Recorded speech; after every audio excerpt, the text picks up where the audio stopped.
Indri with Rafael, tralala. Halo semuanya, perkenalkan saya Rafael Maulana sebagai top 10 finalis Duta Genre Kabupaten Kudus 2025. Hari ini saya kedatangan seorang guru SMA Negeri 2 Kudus, juga wakil kesiswaan SMA Negeri 2 Kudus. Selamat datang Mbak Agustin. Halo.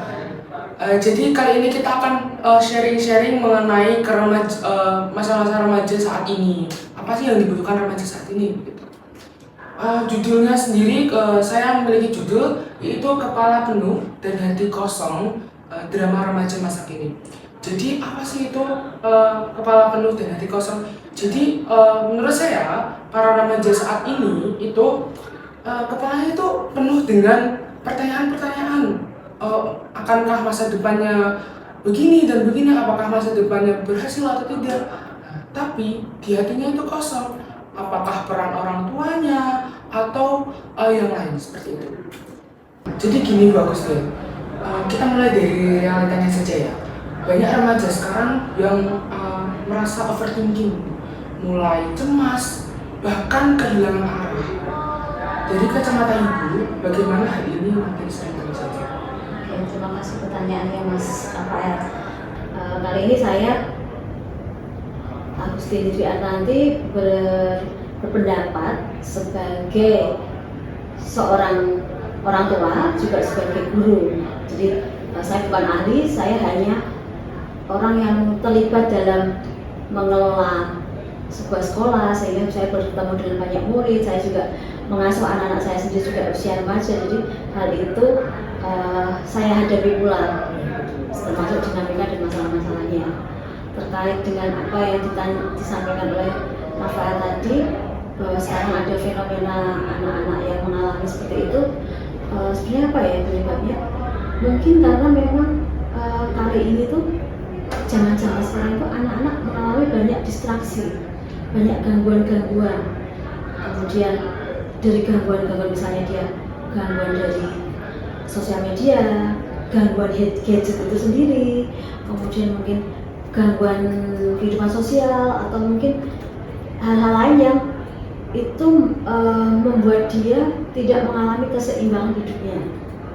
Jadi misalnya kita terlalu kecanduan HP, dia mengikuti apa yang dia simak dari HP, scroll ini scroll itu, tanpa ada minat yang jelas, tanpa ada apa sih manfaatnya dia nyekrol ini itu, hanya dia wasting time. Sehingga waktu yang mungkin dia harusnya untuk olahraga, dia untuk ibadah, dia untuk ngaji, mungkin kesita. Akhirnya dia terlalu hadir dalam kehidupan dunia maya itu.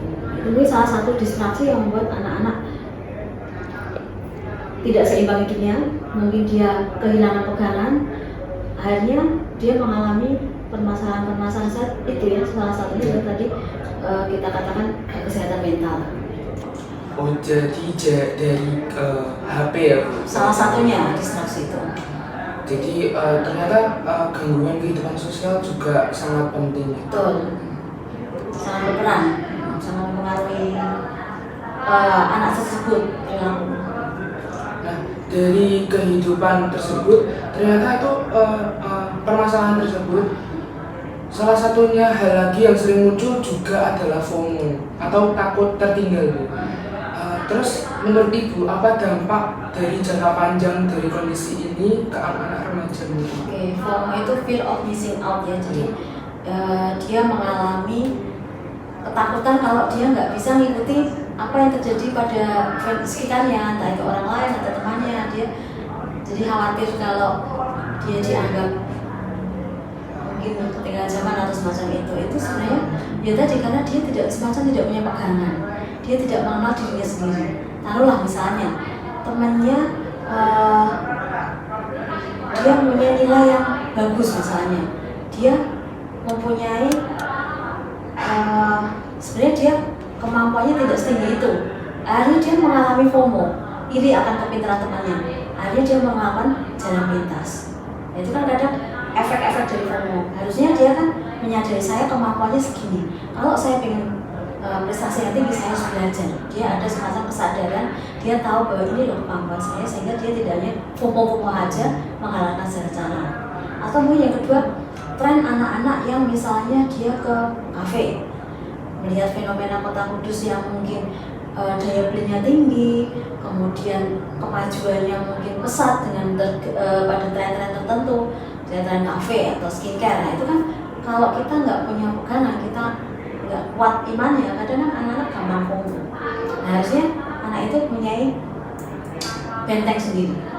Bentengnya dari mana ya, mungkin orang tua harus menyadarkan bahwa kamu tuh kemampuannya seperti ini, kamu punya kelebihan kekurangan ini, kamu jangan ikut-ikutan. Kamu harus punya tameng, pendirian, jangan asal-asal ikut tren. Kira-kira kamu bisa menganalisis dengan dialog-dialog orang tua itu kan anak akan disadarkan, oh ini baiknya seperti ini, yang negatifnya ini, atau mungkin dengan guru atau dengan teman-teman yang positif lah ya, yang bisa memberi dampak positif. Jadi dia nggak hanya FOMO yang asal-asalan, terutama FOMO yang negatif. Berarti menurut Ibu itu FOMO itu juga menghasilkan sesuatu yang positif juga ya? Kalau itu memang dia mau menyadari, dia meniru sesuatu yang baik dan dia mencari berusaha dengan cara yang baik, itu juga bisa menjadi dampak positif, dia termotivasi. Lanjut gini, kalau kita lihat sekarang Bu, sosial media itu bisa jadi tempat cari hiburan. Betul. Tapi juga bisa bikin stres. Betul. Gimana Ibu melihat pengaruhnya terhadap kesehatan mental siswa? Nah itu dia, saya bilang dari awal tadi, ini hari itu memang salah satu distraksi yang kita alami baik orang tua atau mungkin remaja itu adalah handphone. Jadi kalau kita tidak mendisiplinkan diri, kita tidak sadar bahwa kita harus memanage handphone ini, jangan kita malah menjadi korban handphone. Jadi kalau misalnya kita kecanduan HP, kita menyimak sosial media itu berlebihan, akhirnya kita hadir pada kehidupan dunia maya.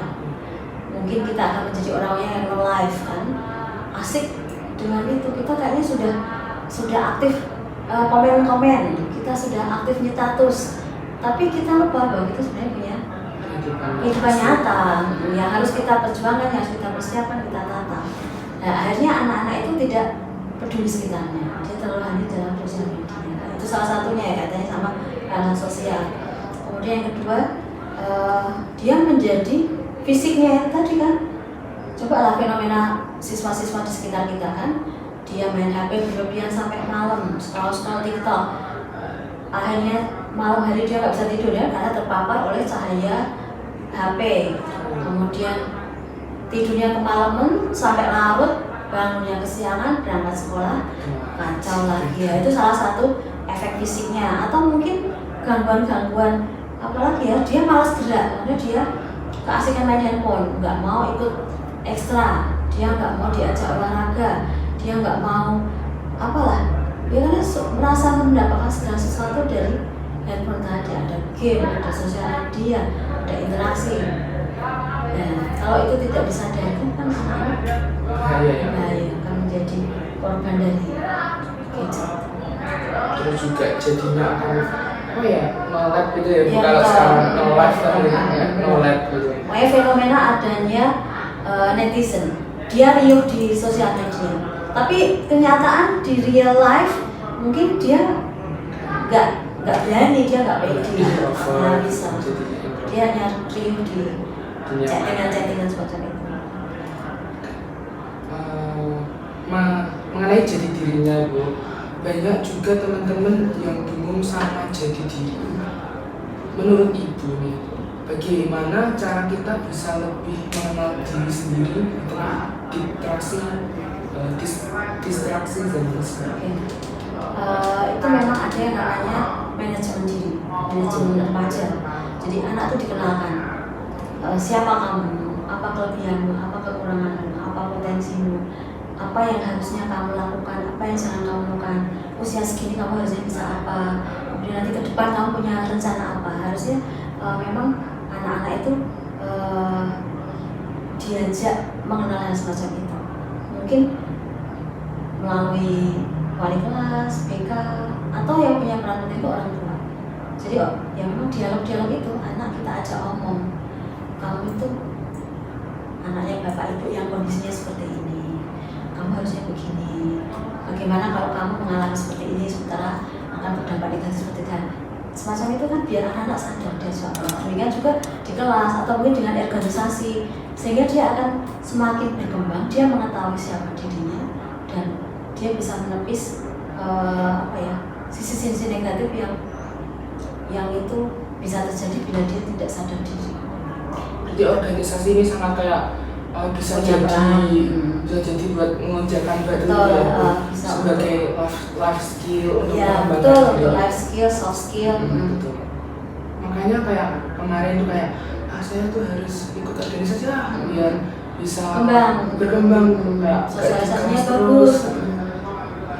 Mengenai organisasi ini Bu, saya kan kemarin alhamdulillah ya Bu jadi top 10 finalis Duta Genre. Nah, saya pribadi itu merasa terbantu dengan program genre ini karena di situ kita itu diajak untuk punya perencanaan masa depan. Menurut Ibu, kenapa penting banget anak muda punya perencanaan hidup? Iya betul, generasi berencana ya. Betul. Jadi memang seperti saya bilang manajemen diri anak itu kan memang salah satunya anak itu biar bisa memanage waktunya. Jadi hari ini saya mau berencana punya kemampuan ini, saya bisa mencapai. Saya bertarget kelas tahun ini saya matematika bisa dapat nilai 9. Nah, dia berencana nanti kalau matematika bagus saya mau masuk teknik. Nah, itu kan semacam rencana yang bisa mengarahkan untuk mencapai impian. Kalau anak-anak tidak berencana ya dia hanya mengalir aja, tapi mengalirnya nanti kalau tidak baik kan malah salah arah gitu kan. Jadi memang kita harus punya planning. Betul. Tahun ini saya punya agenda untuk ikut pramuka. Di pramuka saya nggak sekedar hadir, saya akan menjadi bantara. Di bantara itu saya akan punya teman banyak, saya punya jejaring.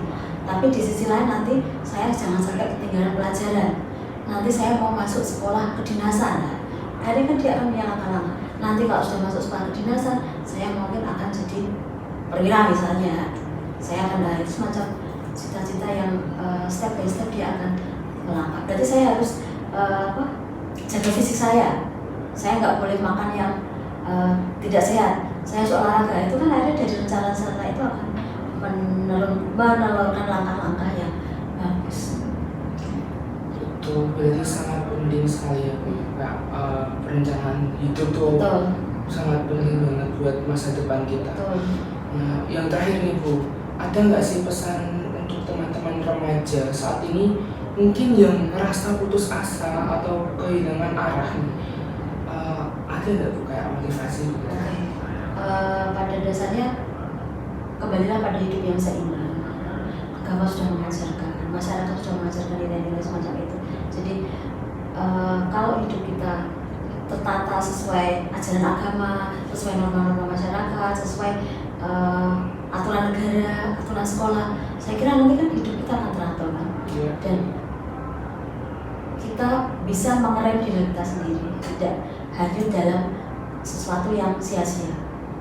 Jadi kalau seperti itu hidup seimbang, fisik, mental, rohani, ya nanti kan akan kira-kira itu bisa menepis hal-hal yang negatif. Kita punya sosialisasi dengan teman yang baik, ya kita jadi orang yang taat. Memang otak kita harus kita isi dengan ilmu pengetahuan. Nah itu kan saya kira kita bisa menjadi hidup yang sehat lah. Nah, jadi Bu, saya ini tuh ada segmen fun. Oke. Jadi itu nanti saya kasih kata tanda tangan, dan Bu Agustin cuma jawab jujur dalam 5 detik aja. Oke. Nah, lanjut ya Bu. Oke, silakan. Pertanyaan bersama. Sebut 3 kata yang menggambarkan remaja zaman sekarang. Zaman sekarang kreatif, dia inovatif, tapi bakat. Bapernya itu ya. Oke. Yang kedua, Lebih stres tugas atau drama pertemanan Bu? Drama pertemanan lah kayaknya. Lebih sulit gitu ya Bu? Betul, karena kebawa sehari-hari gak enakan nanti kan. Yang ketiga, kalau jadi siswa lagi, Ibu mau nggak aktif di genre? Mau. Rafael, ciri-ciri siswa yang sering overthinking bagaimana? Dia lebih banyak ngelamun, dia kurang fighting, kemudian mungkin kurang tidur. Kurang tidurnya itu ya Bu, jadinya kayak Bawa sampai sekolah. Satu lagi Bu, menurut Ibu bagaimana first time ketemu saya? Kamu gimana? Asik ya orangnya ya? Asik, mungkin ceria, multi talent kayaknya. Amin. Oke, jadi pertanyaannya sudah selesai Bu. Terima kasih banyak Sama. untuk obrolan yang sangat membuka mata. Kadang kita sebagai remaja cuma butuh satu orang dewasa yang sangat benar-benar mau dengar dan mengerti. Dan Ibu adalah salah satu. Waduh, terima kasih Bapak ya. Buat teman-teman, semoga obrolan ini jadi reminder bahwa kita nggak sendirian. Banyak tantangan, tapi juga banyak jalan untuk tetap kuat dan berkembang. Sampai jumpa di collab podcast berikutnya. Saya Rafael, salam duta genre. Jangan takut jadi remaja, karena masa muda adalah masa menentukan arah. Dari saya, wassalamualaikum warahmatullahi wabarakatuh. Salam genre.